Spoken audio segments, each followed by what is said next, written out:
nós fizemos parte de toda a história da implantação da saúde mental. Nós não poderíamos deixar aquilo passar.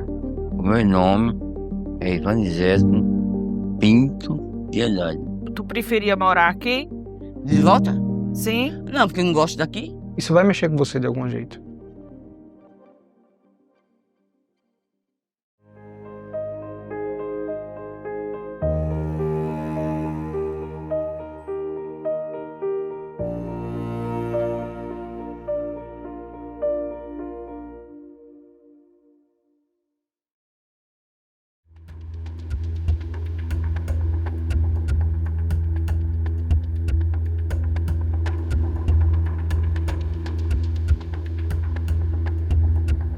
Então, antigamente, por qualquer que fosse o motivo, o sujeito era levado a um hospital e ele era interno.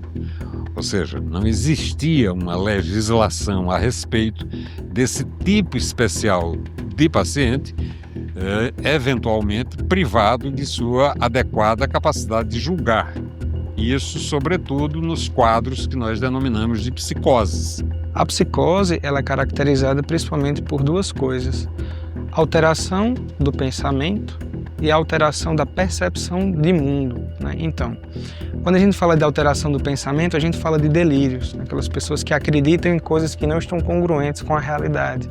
Quando, em virtude de alucinações e delírios, o paciente cria um mundo que lhe é individual, um mundo imaginário. Quando a gente fala de alterações de senso-percepção, a gente fala de ver coisas que não existem, ouvir sons que não estão lá, né? Sentir toques que não existiram. Em que muito frequentemente ele se vê, se percebe e assim se sente tal como perseguido por entidades religiosas, entidades jurídicas, por Deus ou por diabo. Então, são alterações nesses dois campos principais. Mas além disso, a gente pode ter alterações graves do comportamento. Tudo isso a gente caracterizaria como um surto psicótico. E muitas vezes pacientes esses pondo em risco a sua própria integridade física ou a integridade física de terceiros. O nome técnico é transtorno mental, não é loucura. E, o quanto possível, dá o nome do transtorno mental. Transtorno bipolar, esquizofrenia, transtorno de personalidade. Porque antes era tudo loucura, uma confusão de coisas muito diferentes com o mesmo nome, né? Além da carga semântica muito negativa. Até o século XVII, que a doença mental era uma doença cerebral. O sujeito que apresentasse um quadro daquilo que inespecificamente era chamado de loucura, acreditava-se que a loucura derivaria de alguma alteração anatômica cerebral. Acreditava-se que a loucura, na Idade Média, era provocada por uma pedra da loucura, que, à semelhança de um cálculo renal, por exemplo, crescia no cérebro do sujeito, levando-o a enlouquecer. O sujeito era louco, faleceu, era necropsiado, seu cérebro era examinado. Se não se encontrasse nenhuma lesão macroscópica, o cérebro era fatiado e examinado ao microscópio. E, graças ao uso do microscópio, foram descobertas lesões não visíveis a olho nu, passando-se então a acreditar que a loucura derivaria ou de alterações cerebrais macroscópicas visíveis a olho nu ou invisíveis a olho nu porque microscópicas. Mas ainda assim, a causa do sofrimento psíquico não estava de todo desvendada. Isso porque existiam pessoas que eram loucas em vida, falecendo e sendo necropsiadas, nenhuma lesão macro ou nenhuma lesão microscópica era detectada. O que levava então essa pessoa ao adoecimento mental? Isso só será respondido a partir da década de 1960, quando então muda-se o paradigma, muda-se o modelo, sai-se do campo da anatomia e cai-se no campo da fisiologia, quando são descobertos então os neurotransmissores. Hoje, a depressão é estreitamente associada à serotonina, que é um neurotransmissor cerebral. Isso no campo de uma determinada escola psiquiátrica, a escola organicista. Uma escola que, como dito, é hospitalocêntrica, é uma escola medicamentosa. As causas dos transtornos mentais, elas são amplas, diversas. E se as causas são múltiplas e diversas, o tratamento não poderia ser único. A medicação é um dos aspectos.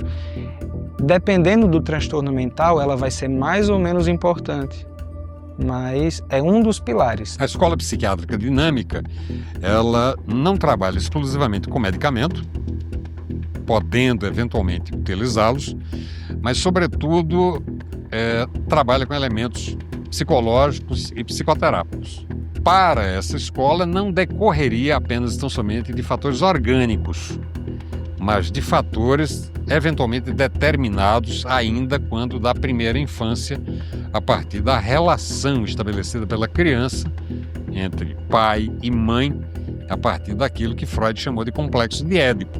E há uma terceira escola de psiquiatria chamada de humanística ou humanizada, também chamada de psiquiatria jasperiana, que procura não no cérebro, não na infância da criança, eventualmente adulta, mas sim na existência do próprio sujeito, na cultura e na sociedade, as causas do adoecimento. Então, o trauma, ele é uma matriz para vários transtornos mentais, se não todos. Então, luto, crises conjugais, divórcio, situações de agressões. Desemprego gera sofrimento mental. Não há como se negar que nas grandes cidades o que impera é fundamentalmente a solidão. E o ser humano é um animal gregário, um animal que vive em sociedade, passando a apresentar um sofrimento que pode eventualmente descompensá-lo. Nenhum ser humano ele foi feito para não estar em convivência com outros seres humanos. Nós precisamos conviver uns com os outros. É por isso que temos família, né? Não nascemos de uma árvore. A gente nasce em uma família. Uma família é uma microcomunidade. E essas famílias, elas conversam umas com as outras. E então você tem uma relação entre famílias e aí você tem comunidades. Então, essas três escolas não comungam entre si, porque cada uma tem um princípio terapêutico, adotando, por conseguinte, uma determinada prática.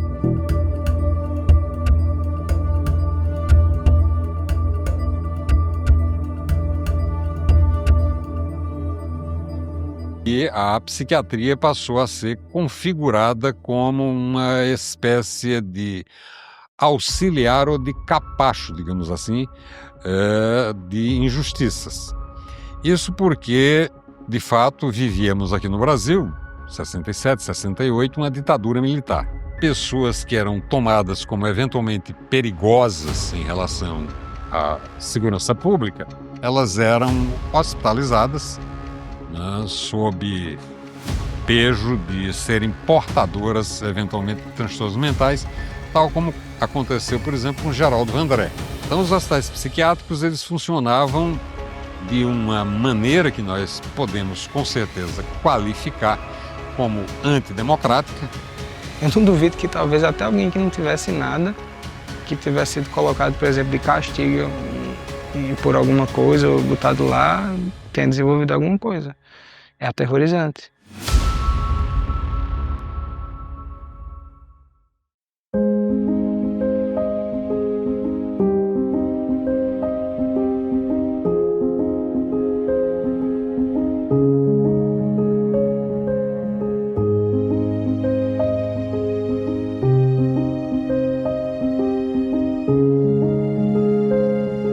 Foi uma reforma conduzida, tal como eu dizia, sobretudo a partir do movimento designado de antipsiquiatria e que chega ao Brasil somente na década de 70, década de 1980, quando então são fechadas várias instituições psiquiátricas, algumas muito maiores do que o ICANEF, uma vez sendo instituições que comportavam até 8, 10 mil pacientes em regime de internamento. Com a reforma psiquiátrica, que na verdade já acontecia no Brasil há bastante tempo, e a Paraíba entraria ali com 20 anos de atraso.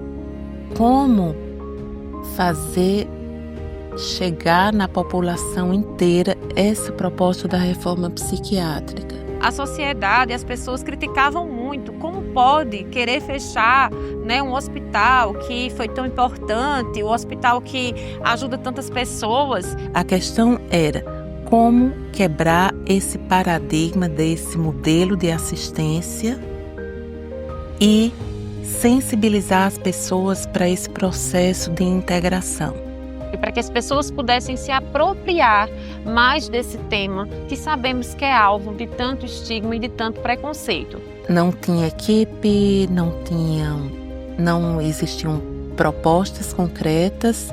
Fomos para a Câmara Municipal, fizemos passeata nas ruas, convidamos a sociedade para conhecer isso de perto.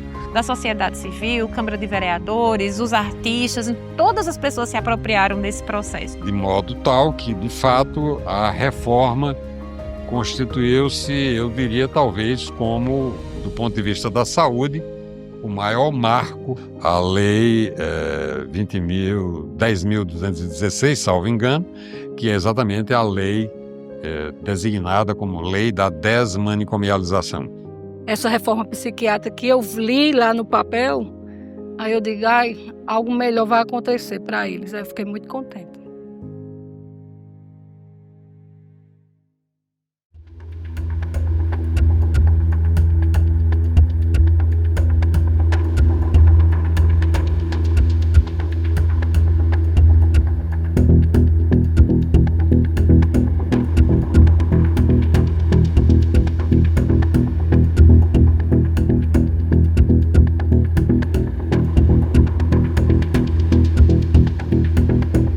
Ocorreu a intervenção do então conhecido Hospital João Ribeiro em Campina Grande em 2004, e essa foi uma intervenção das 3 esferas, ou seja, do governo federal, do governo estadual e do governo municipal. Nós enfrentamos grandes desafios. Nesse local funcionou o manicômio, né, o hospital psiquiátrico da cidade, que sofreu intervenção em 2005 e onde viviam pessoas numa situação de extrema calamidade, na verdade, muito sofrimento, né, muitos maus tratos. Era um hospital considerado de médio porte e que comportava entre 280 a 300 pacientes. Todos eles portadores, em geral, na sua grande maioria, eu não diria todos, mas quase todos portadores de transtornos mentais graves que, de fato, configurariam a necessidade, né, de tratamento. Um hospital que funcionava como um centro medicamentoso. Em linhas gerais, era assim que funcionava o hospital. Porque eu lembro que logo que eu cheguei chamou a atenção como a gente encontrou essas pessoas aqui. Né? Eram pessoas que estavam todas sem roupa. Nu, sem chinelo, sem roupa, só tomava banho quando chovia. Dormiam em camas que não tinham colchão. Só as tariscas. Eu fui pedir um lençol, disse, cadê os colchões aqui? Aqui não tem colchão não, aqui é para dormir nas tariscas, eu dormi no chão. Deitei numa cima de tábua sem colchão. E a gente não podia fazer nada. E eles diziam, enfermeira, eu tô morrendo de frio. E a gente conseguiu um lençol para uns e para outros não. A despensa era vazia, as geladeiras tinham água misturada com ossos, que era o que preparava, né, o que servia de preparo para uma sopa. Sopa e tudo, e essa hora já estava saindo a sopa já. Era? Sopa de pé de galinha. A sopa, é um tacho de sopa dessa largura, só sopa, sem tempero, sem nada. Era uma lavagem que a gente tomava. Uma comida sem ter gosto, de gosto de nada. Só pagar frango no domingo e sábado. A prescrição medicamentosa de todos era igual. Todos tomavam a mesma medicação. Ele estava remédio vencido, aos pacientes. Que eu entrei, eu só fui até certo ponto. Então, quando eu entrei lá,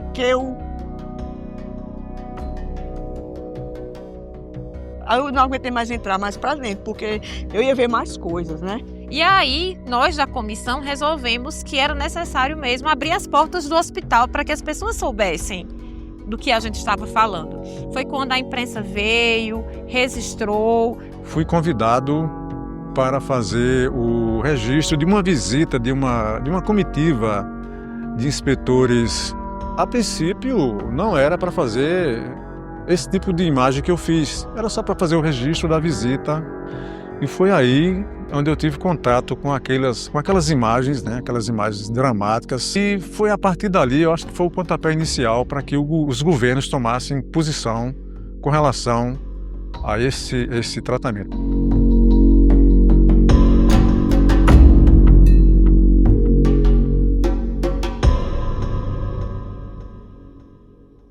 E lá, né, nessas idas e vindas, eu sempre pensava, por quê? Por que eu tinha que viver dias tão difíceis? Não sei se foi privilégio, né? Porque eu fiquei com muito tempo, eu fiquei com essas imagens na cabeça. Para vocês terem uma ideia, eu nunca tive coragem de mostrar essas imagens a um público mais aberto, porque eu imaginava o que os parentes dessas pessoas iriam sentir quando eles vissem a forma que os seus entes estavam sendo tratados dentro de uma entidade que era para cuidar da saúde deles, né? Demorava para acreditar que aquilo era verdadeiro, né? As paredes eram todas escadas com fezes, onde as pessoas costumavam escrever. Nas imagens que eu fiz, tem alguns textos escritos com fezes, a dedo e com fezes, né? As mulheres utilizavam os colchões, quando tinha, recortava para fazer absorventes, quando elas precisavam usar absorvente interno por uma questão de higiene. Eu vi mulheres amarradas numa cama sem colchonetes, com as pernas sujas de sangue, né? Uma mulher menstruada com o sangue já seco nas pernas, né? Eu digo, não, eu tenho que fotografar isso. Não posso deixar um momento como esse se repetir, porque eu imaginei o seguinte, se eu fotografo isso agora e alguém vê, essa situação não vai ocorrer mais, né? Mas foi muito degradante, né? E uma outra situação que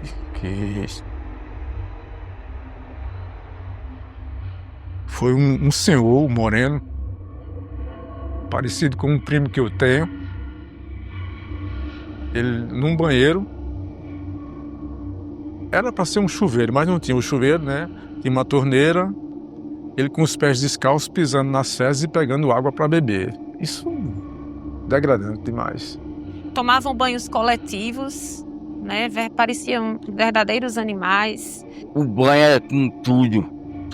Tinha que botar 40 no canto, 60 no outro, 200 no outro. Aí saí dando banho, só assim jogando mangueira.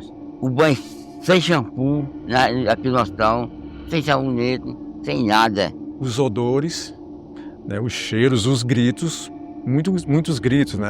Algumas salas não pareciam salas de hospital, né? Pareciam mais, assim, presídios, né? Tinha grades, né? Cadeados, inclusive nas imagens que eu tenho, grades, as pessoas com uns punhos feridos, de tanto bater na parede, né? Mas segurava nas grades e eu fotografei a mão de um paciente com esses punhos muito machucados. As unhas, né, ninguém cortava, era um inferno.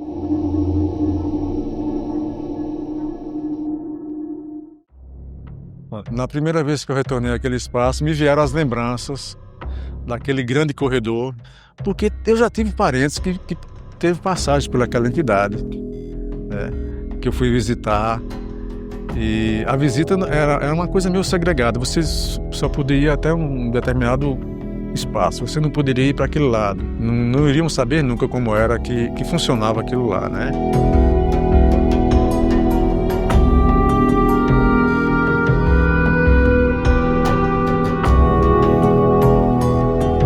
Era um hospital que tipicamente contava também com uma sala de eletroconvulsoterapia, aquilo que ficou popularmente conhecido como eletrochoque.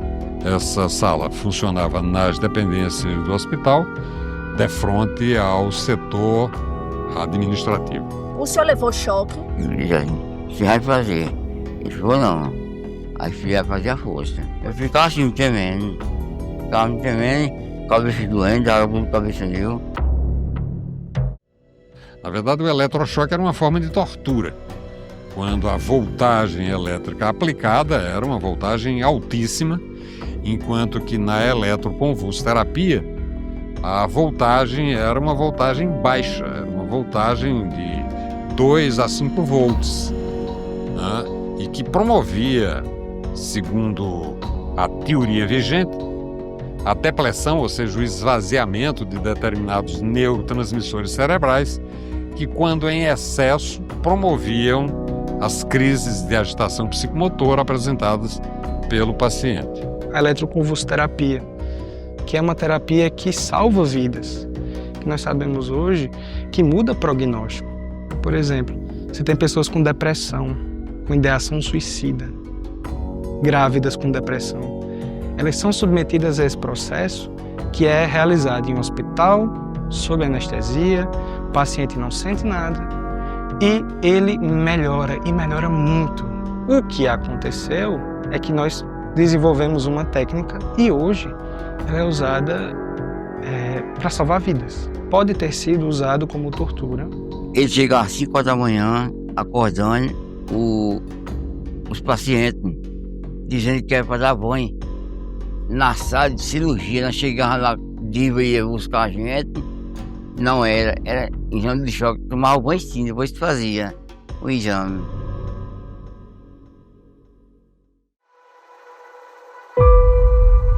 Era uma mini cidade aquilo, né?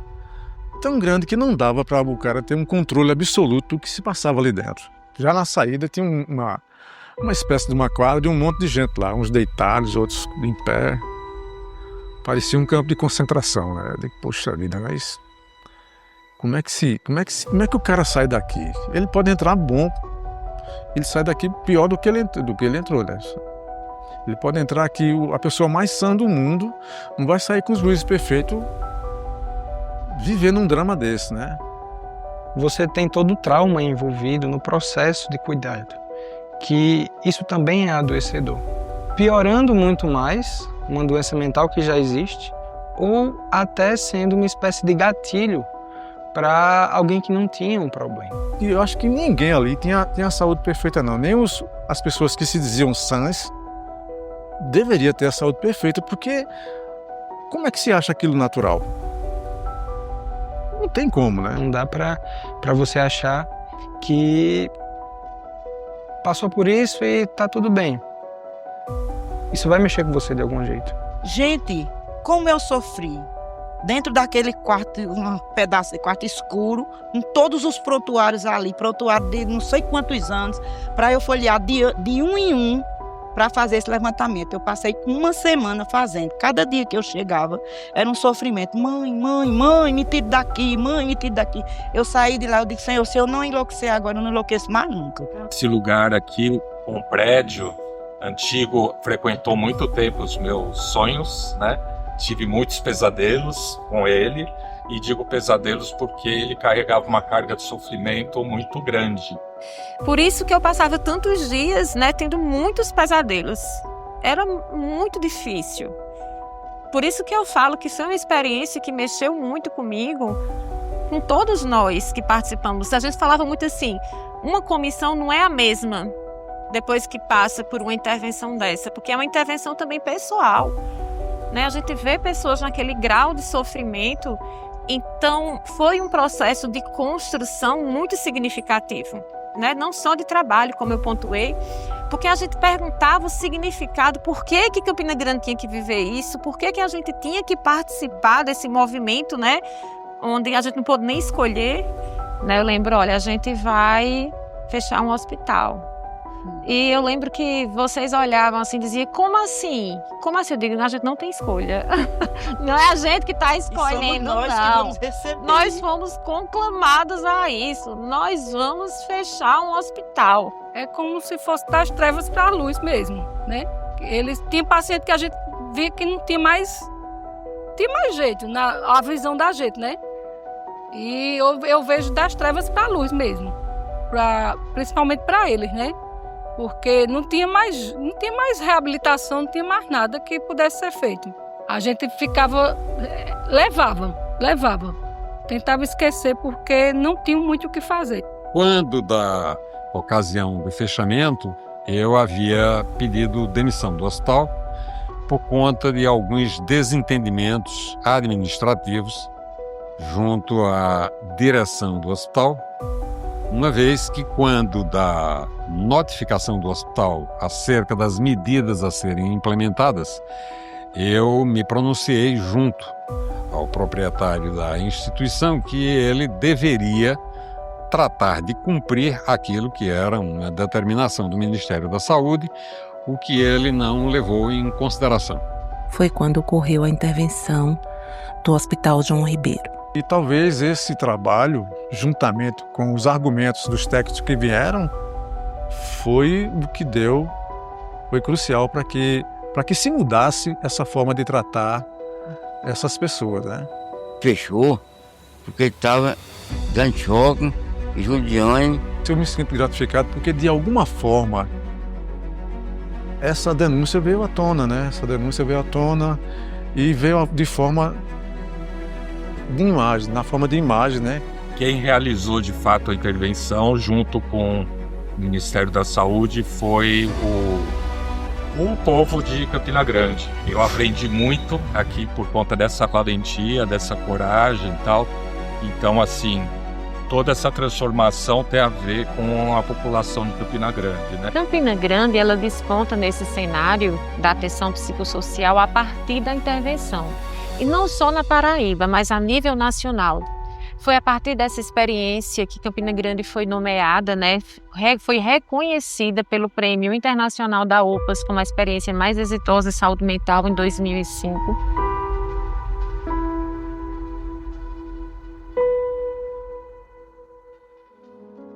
A intervenção no ICANERF, Instituto Campinense de Neuropsiquiatria e Reabilitação Funcional, configurou-se, eu diria, como necessária em virtude do descumprimento daquilo que foi determinado pela lei, né? Ele não foi subitamente fechado. Ele contou primeiro com uma visita de técnicos de uma comissão vinda do Ministério da Saúde de Brasília, que fez uma avaliação, fez uma listagem, né, no tocante às reformas que deveriam ser implantadas no hospital, sendo concedido um prazo, e prazo esse que não foi cumprido. Então, quando de uma segunda visita, que tinha a função de vistoria no tocante à implementação ou não das medidas que haviam sido determinadas, verificou-se que nenhuma delas tinha sido aplicada. E, em decorrência, o hospital sofreu, de fato, uma intervenção. Foi colocada uma junta interventora para administrar o hospital. O proprietário, inclusive, não teve acesso, o seu acesso à instituição foi interditado para que essa junta, então, administrasse o hospital, né, fazendo o recambiamento familiar dos pacientes cujas famílias eram localizadas, ou a alocação de pacientes nas residências terapêuticas, ao mesmo tempo em que foram criados, né, os centros de assistência psicossociais.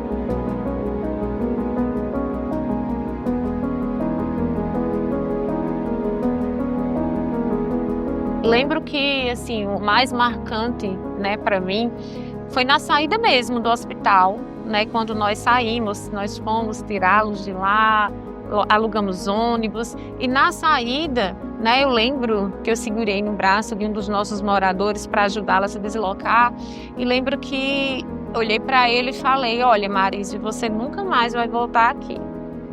No tempo eu chorei muito, né, quando foi levando assim, não caía a ficha, não. Eles levando, uns não queriam ir, uns não queria sair de jeito nenhum. Teve que os seguranças levar a força, porque para eles a casa deles é aqui, né? Mas quando chegou lá, viu outra coisa. Então, no meu tempo eu chorei muito, mas eu também chorei de felicidade, porque eu via uma mudança total para eles, né? Eu prometi aquilo com o meu coração, com a minha todo o sentimento que eu tinha, né? Tudo que eu tinha me envolvido durante todo esse processo. E eu lembro que ele olhou para mim e sempre ele fala nisso. Foi algo que ele não esqueceu. Tu preferia morar aqui? De volta? Sim. Não, porque eu não gosto daqui. Foi justamente o fechamento desse hospital que propiciou toda a implantação da rede de atenção psicossocial de Campina Grande. Isso foi realmente um processo muito bonito e foi um processo de equipe. Ai, gente, do início até então, é dia a dia. Foi um trabalho de formiguinha. Então isso foi muito importante para que nós conseguíssemos chegar até aqui, até a história que a gente tem construída 20 anos depois. Foi esse fechamento que constituiu-se como um estopim, né, para toda essa construção que temos atualmente. A partir desse modelo, você trata a pessoa onde ela está. Houve um incentivo do governo, do de volta para casa, para que essas famílias tomassem conta deles, né? Então tinha aquelas famílias que teve essa condição e teve outras que nós sequer encontramos, né? Então aquilo ali me chocou. Eu digo que quando eles chegaram no CAPS, os usuários que eram do João Ribeiro, eu disse, meu Deus, eu não acredito que esse pessoal, no início era comendo no chão, era acocorado, todo no chão comendo assim, ó. Mas depois que ele foi vendo, a gente foi trabalhando isso neles, ele foi mudando. Isso pode causar uma espécie de medo, de espanto, uma certa vontade de não querer se envolver com a coisa. Mas quando você se envolve, você vê que não é bem assim. Na verdade, há muito o que se fazer, há muito o que se ajudar. Se eu pedir, eu não posso mais acolher, porque eu estava me sensibilizando demais, eu estava sentindo aquilo ali, passando para mim, eu me sentindo como mãe, aí eu fui sofrendo, eu não quero mais acolher. E aí nós fomos receber aquelas pacientes que eu tive tanto medo lá, que acho que até foi um antídoto. Mas de repente tudo foi se encaixando. Tinha uma pessoa que era muda, voltou a falar. Tinha uma pessoa que era cega, que as pessoas diziam que era cega, e que a gente descobriu que era uma catarata. E eu não esqueço quando Joaninha voltou a enxergar, né? Tinha mais de 20 anos que ela não enxergava. Marcante, primeiramente, foi uma paciente que ela num surto, ela ia me matando. E ela só vivia amarrada. Eu vivia presa, ou no isolamento, e no tempo da intervenção não podia ficar no isolamento. Então era amarrada de cordas, porque ela não podia estar solta, que queria morder. Ela comia mesmo, era tipo um canibal mesmo. Jane, ela não tinha os dentes, porque as pessoas diziam sempre que ela mordia, né? E aí tiraram os dentes dela. E depois que a gente foi organizando a rotina do hospital, a gente percebeu que ela mordia porque ela tinha fome. Ela não comia, não tinha refeição servida na hora certa. Então sempre era interessante que ela sempre mordia as pessoas perto do horário do almoço. E desde que a gente, né, conseguiu organizar essa rotina tão básica, ela parou de morder. Só que ela já não tinha mais os dentes. E um momento marcante foi esse. Ver ela no convívio com outros usuários, no meio, lá no CAPS, na residência, ela lá conversando com todos, participando das oficinas. Então isso foi marcante, porque aqui ela vivia presa, a vida dela foi presa no isolamento. Depois que eu fiz esses registros, eu não tive mais contato com esses pacientes, né? Esse aqui eu me lembro dele. Esse que está de camisa azul aqui, eu me lembro dele. Esse de camisa azul é um personagem das minhas histórias, sim. E saber que essa pessoa hoje ela está acolhida, ela está bem tratada, ela é assistida, ela vive dignamente. Assim, eu fico muito feliz porque imaginar que depois de mais de 20 anos essas pessoas já estão vivas, né? A gente vê que fisicamente estão bem. É muito gratificante para mim, sabe?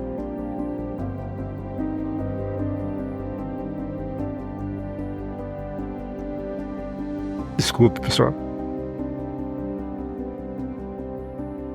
Esse senhor de camisa azul é aquele senhor que eu disse a vocês que é o que estava bebendo a água dentro do banheiro com os pés atolados nas fezes.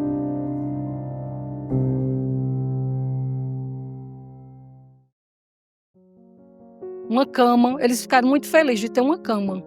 Um quarto, como as meninas falaram. E quando chegou lá, tinha a foto deles com um quarto para cada, uma cama para cada. Então a felicidade deles era contagiante, que passava para a gente. E elas olhavam e sentavam na cama. Menina, aquilo ali foi marcante demais. Elas estavam ali na casa delas. Guarda-roupa, uma cozinha, coisas que a gente tem na nossa casa, né? O encantamento que esses moradores, né, que ainda estão com a gente, né, grande parte deles, que eles tiveram. Minha gente, isso é algo indescritível. E o quanto eles foram reintegrados com essa residência. Então nós acompanhamos isso tudo. Agora na residência é carne, macarrão, verdura, feijão e arroz. O que eles querem comer, são eles que dizem. O que querem sair, o que desejam. Toma um café, aí depois toma um banho, aí toma remédio. O banho é no banheiro, banho quente, tem chuveiro. Se quiser tomar banho gelado, tem. Passa de dente, escova, sabonete, shampoo. É um Marísio da vida, que teve acesso a primeira coisa que ele me pediu, eu quero votar, né? E aí nós fomos tirar os documentos, né? E aí eu emprestei a ele o dinheiro para ele tirar o CPF. E ainda hoje ele olha para mim e diz, foi a senhora que me deu o dinheiro para tirar o CPF. Mas ele, assim que recebeu o dinheiro, ele me pagou. Ele trouxe e me pagou. E aí Marísio chegou a estudar, né? Ser matriculado numa escola pública, a estudar, ter o cartão de crédito. As pessoas chegaram lá para ser acolhidas e eu lembro bem que tinha alguns que diziam assim pra gente, quanto é que paga? A gente não paga, isso é um serviço do SUS, que era um novo modelo de serviço de saúde mental, que fazia parte da estrutura da reforma, né? Mas que era SUS. E assim, eu via que eles desenvolviam com atividade física. E se interagiam, socializavam, né? E assim, eu vi que algumas pessoas teve uma mudança grande. Como uma atividade física, como um movimento, deixa a pessoa totalmente diferente, mais alegre, se movimentava mais, andavam mais, falavam com o outro, interagiam, ficava aquela amizade. Aquilo aí para mim foi demais. Foi uma lição muito grande para mim. Mas depois a gente vai se habituando, vai entendendo, vai começando a se aproximar. Eles são muito carentes. Nessa época, tínhamos um evento chamado Domingo no CAPS, que foi muito importante também para a construção, para a mudança dessa mentalidade. Nesse evento, nós fechávamos as ruas dos CAPs e acontecia um domingo por mês e todas as pessoas participavam. E lembro que no início, né, quando as pessoas, a comunidade, vizinhança, né, a sociedade civil, diversos artistas chegavam, né, a gente sentia um clima de apreensão. Mas no final era notória a seguinte fala, que importante que a gente vem para cá e não sabe quem tem transtorno mental ou não. É que eu lembro como hoje, na oficina de Aida, que você fazia aquele manejo com eles, que ele chegava agressivo, mas quando pensava que não estava calmo, tranquilo. Quer dizer, o objetivo tinha sido alcançado. Assim como a oficina de relaxamento de Rossana. Eles adoravam. Era mesmo. A de Sônia nem se fala. E uma coisa também que marcou foi a criação da banda Doidos do Forró. Também. Até hoje ainda existe, né? Eles ainda falam. Foi muito marcante um evento que a gente fez quando fechou aqui e chegou na unidade de referência, que foi um evento chamado Fechem as Portas do Hospício, Abram as do Coração. Porque muitas vezes esses pacientes eles não vão ter um retorno completo, né, ao estado anterior. Eles vão ficar ainda sintomáticos, eles vão ter sequelas daquele processo de adoecimento mental. Então eles precisam também se readaptar a essa situação. E essa capacidade de readaptação é um dos fatores primordiais para que você tenha uma qualidade de vida e a não recorrência do transtorno. Então não adianta só você medicar o paciente, você precisa também colocá-lo inserindo na sociedade de modo que ele restabeleça uma vida humana. Eu saio para pegar a parte para na feira da parte. Eu saio sozinho, sabe? O senhor vai na Feira da Prata, sozinho? Eu saio sozinho. Tudo bem, Chiquinho? Tudo bem.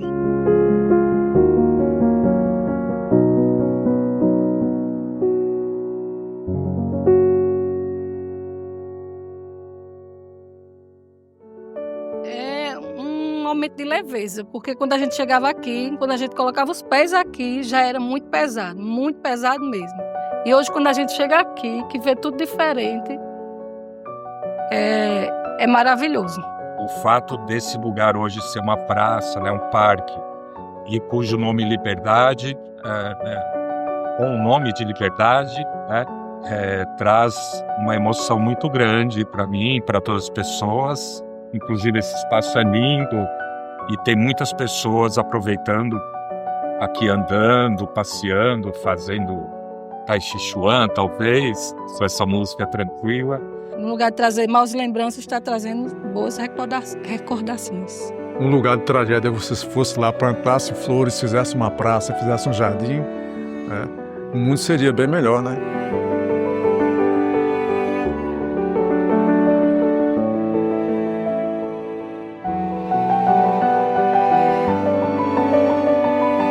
Eu sinto que eu deixei alguma coisa, fiz um bem para cada um, que é ajudar a desenvolver, a se movimentar.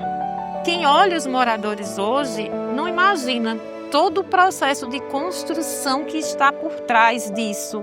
Quanto investimento foi necessário, né, da nossa equipe de saúde mental, o investimento afetivo, o investimento de tempo, de muita paciência. Né? E isso é muito significativo ver, por exemplo, como eles se tratam como família mesmo, os laços afetivos que eles construíram. Eu me emociono muito, porque pessoas que viviam enjauladas e ter a liberdade de expressão, de moradia, de conforto, eu vejo que a gente alcançou isso.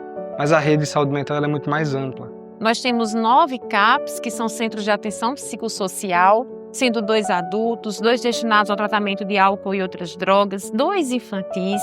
Colocamos em São José da Mata, em Dalante, a emergência psiquiátrica, o serviço inovador, que nem parte do cenário, né, nacional faz, que é o ambulatório de saúde mental e a clínica escola do autismo. O centro de convivência, que também tem se configurado como um dispositivo muito importante, né, para a ressocialização dessas pessoas. Então, foi a partir desse processo iniciado, né, 2004, 2005, que toda essa rede foi construída. Além da gente oferecer os serviços que já são referenciados pelo Ministério da Saúde, a gente foi além. A gente também abriu a Clínica Escola do Autismo, né, que também foi uma novidade, a primeira do Norte e Nordeste, aqui em Campina Grande. Né, nós também temos o chalé, né, da saúde mental, que fica na Vila do Artesão, onde a gente pode comercializar os produtos que são feitos nas oficinas terapêuticas, né, dos nossos usuários. Nós somos o município brasileiro que tem a maior cobertura CAPS por habitante do país. Então, isso é muito importante para a história de Campina Grande também. Então, todo esse contexto foi formulado diante de muita conversa, muito diálogo e sentindo o que acontecia lá na ponta, sentindo a realidade de um usuário da saúde mental, deste paciente que merece cuidados, merece carinho e, acima de tudo, muito amor. E 20 anos depois, ainda temos sim muitos desafios e sempre vamos ter. Porque a saúde mental é complexa, é dinâmica. Então temos um desafio importante que ainda é a ideia que as pessoas têm sobre a saúde mental. Os memes, as brincadeiras, a forma como deturpam e veem as pessoas que têm um sofrimento psíquico e precisam, por exemplo, de um tratamento no CAPS.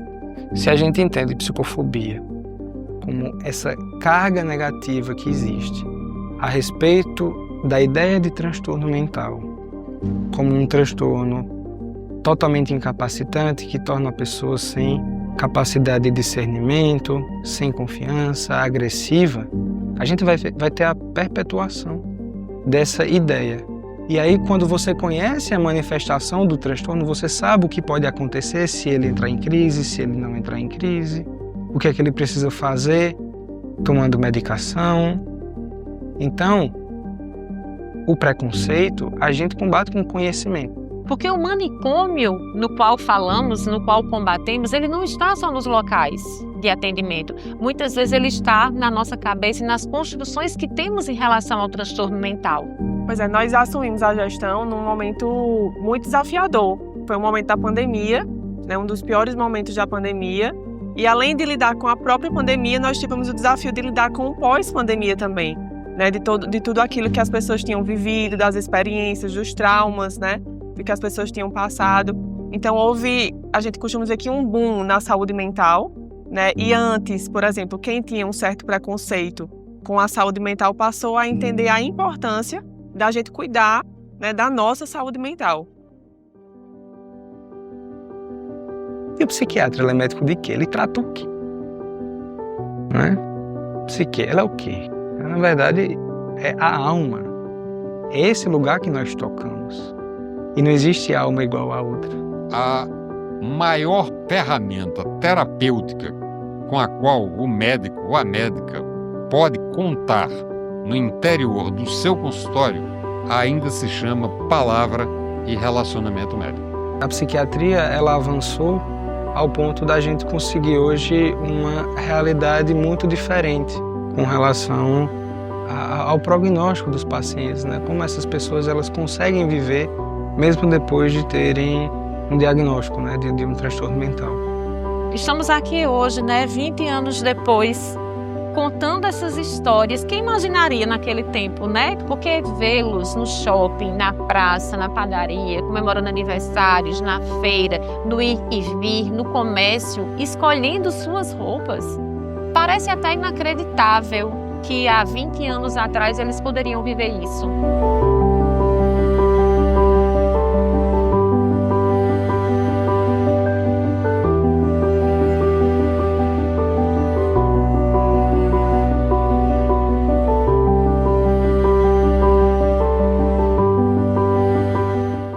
O senhor é feliz hoje? Sou. Antes o senhor era feliz? Não. Antes não. Agora sou. Se eu me for amanhã, eu vou na certeza do dever cumprido. E hoje eu continuo na saúde mental com missão. Para mim é uma missão. Cuidar de cada um que chega ali desinvestido. E eu saber que ele nunca vai passar pelo que os outros passaram.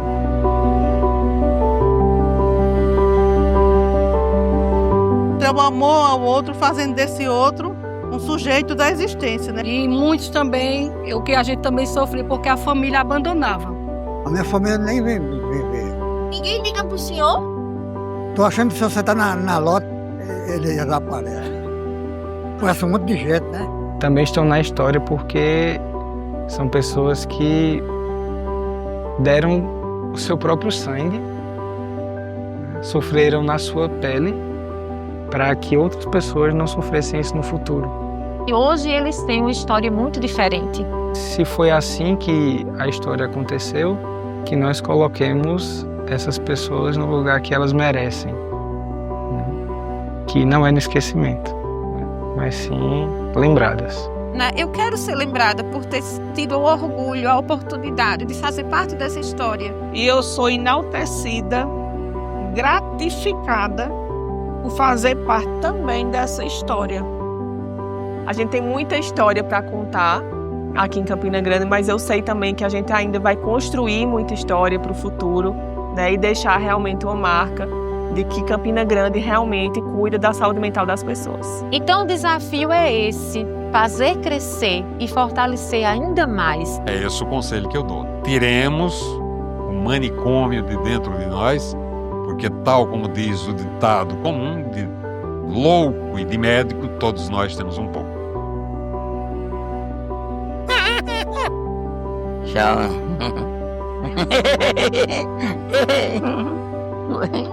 Eu sorri, foi? Eu ri. Tchau, vocês.